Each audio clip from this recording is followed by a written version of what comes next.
I get those goosebumps every time. I need that Heimlich, throw that to the side, yeah. I get those goosebumps every time, yeah. When you're not around me, throw that to the side, yeah. I get those goosebumps every time, yeah. 713, 281, yeah, I'm riding. Why they on me? Why they on me? I'm flying, sipping low-key. I'm sipping low-key in honest, rider. I get those goosebumps every time, yeah. You come around, yeah. You ease my mind, you make everything feel fine. Worry about those comments, I'm way too numb, yeah. This way too dumb, yeah. I get those goosebumps every time.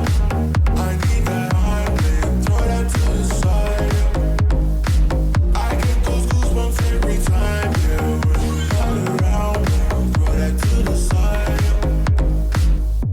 When I'm pulling up right beside you, pop star Lil Mariah. When I text a cute game wildness, throw a stack on the Bible. Never Snapchat or took Molly.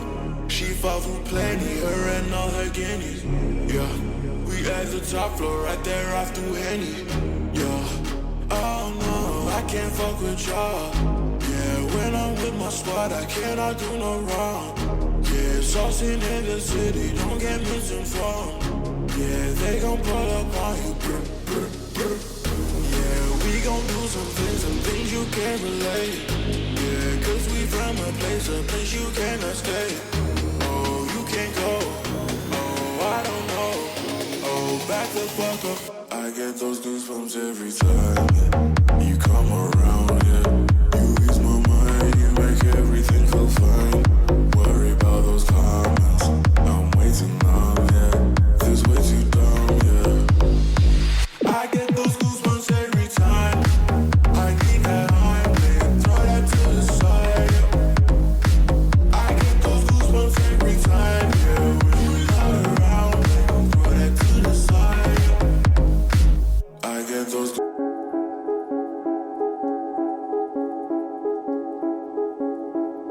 Ruhum yeniden doğdu ama sanki her şey kayboldu.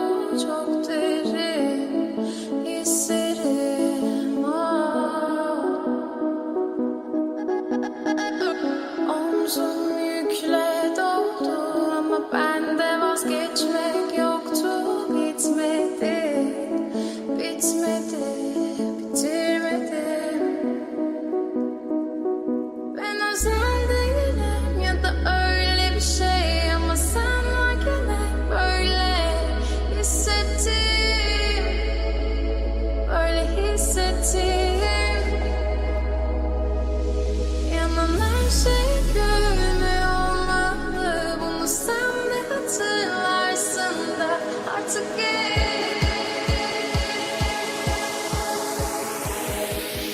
Öyle hissettim.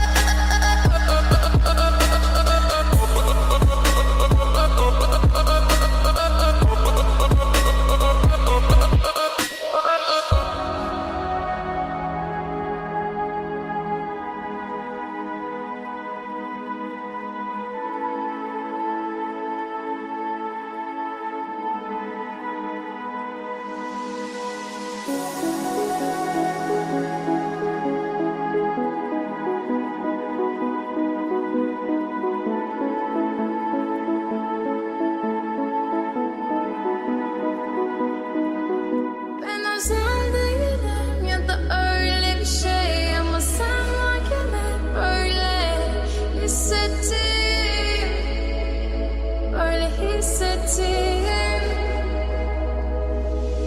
Yanan her şey görünüyor olmalı, bunu sen de hatırlarsın da artık gel.